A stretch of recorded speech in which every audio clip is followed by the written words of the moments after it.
A rainy day here in downtown Annapolis, and many secrets to be uncovered.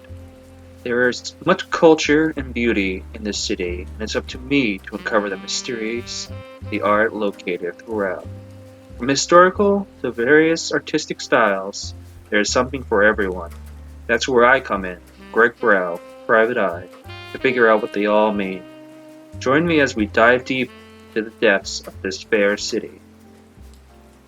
The first piece is probably the most popular in all of downtown Annapolis. Located on the front of Tsunami, a sushi restaurant, is a mural of agony and ecstasy. The way these two faces merge is truly incredible. Just how the two emotions often merge in real life.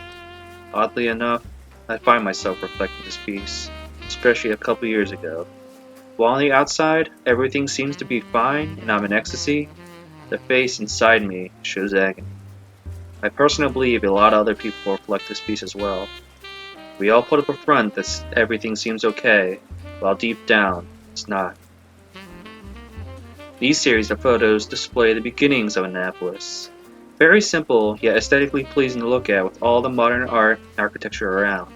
It's a tiny glimpse into the past and how far we've advanced since then. It shows that the city has always been bustling ever since its early stages. Though times have greatly changed, and art has made a huge development over the years, Annapolis has kept its unique culture.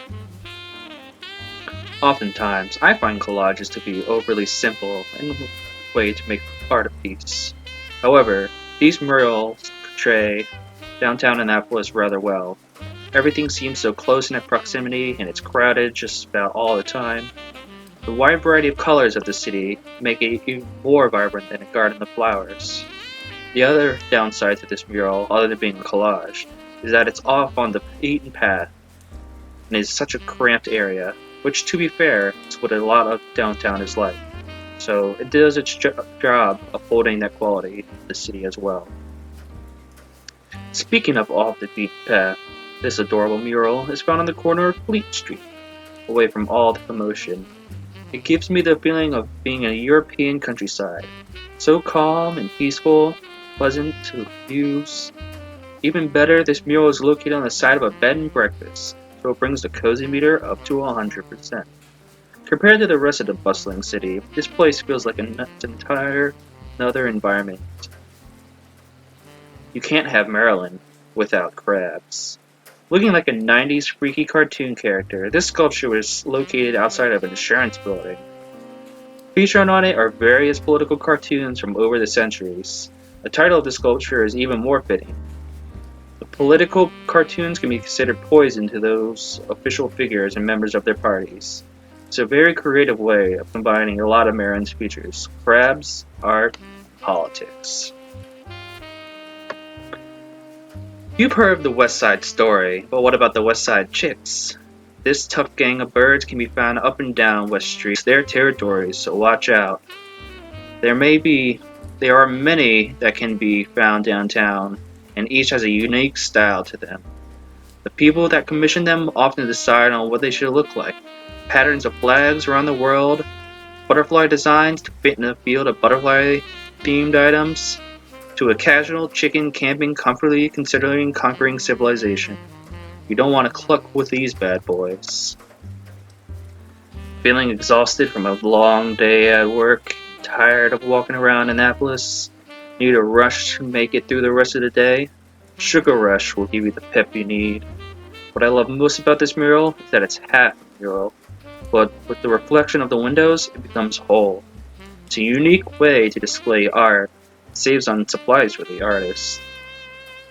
Within the vicinity of the Butterfly Chick is this adorable mural by Tiki Bernello. Each figure upon it has a childish and welcoming vibe to it. The color schemes create a psychedelic feel to it. There is a specific comic or picture book author I think of when I see this, but I can't quite put my finger on it. It may just be that I see this cartoon style a lot, but I enjoy it nonetheless. What really stands out is a little ladybug on the right side. While everything else has a unique character to it, much like all of Annapolis, this ladybug is simple, yet captivating. It's either inside some sort of emblem or jewel, or it's a reflection in the mirror. and when we stand in front of it, maybe we are the ladybugs crawling around the downtown garden. Moving on from artistic styles of public art, there's a fair multitude of historical art pieces scattered throughout Annapolis. This Kunta Kinte memorial is probably one of the more impactful pieces I've seen. I remember watching Roots and learning Kunta Kinte's story back in middle school. The progress we've made as a society since his era has improved incredibly, but there is still much more we can do to become united. Just as Kinte is teaching these children, we too must pass on his legacy and continue teaching these ways. The year is 1797. U.S. has been its own country for a good few decades, and its navy has become a powerhouse among the seas. Fast forward to the modern day, and its most famous naval vessel, the USS Constitution, has been immortalized for all to see. This creative two-piece swimsuit, sculpture, forces the viewer to look at it from a different angle. One side has a skeletal structure of the ship, while the other is an outline of the shape. When combined, it creates the full ship in all its glory. Now, combining two of my favorite things, barbecue food and naval equipment, we have the large sculpture of ribs.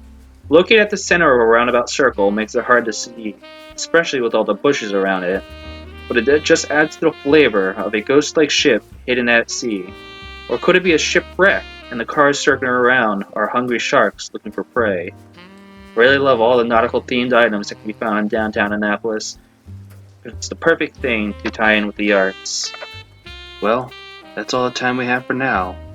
Hopefully next time we can figure out more what's going on in this mysterious city.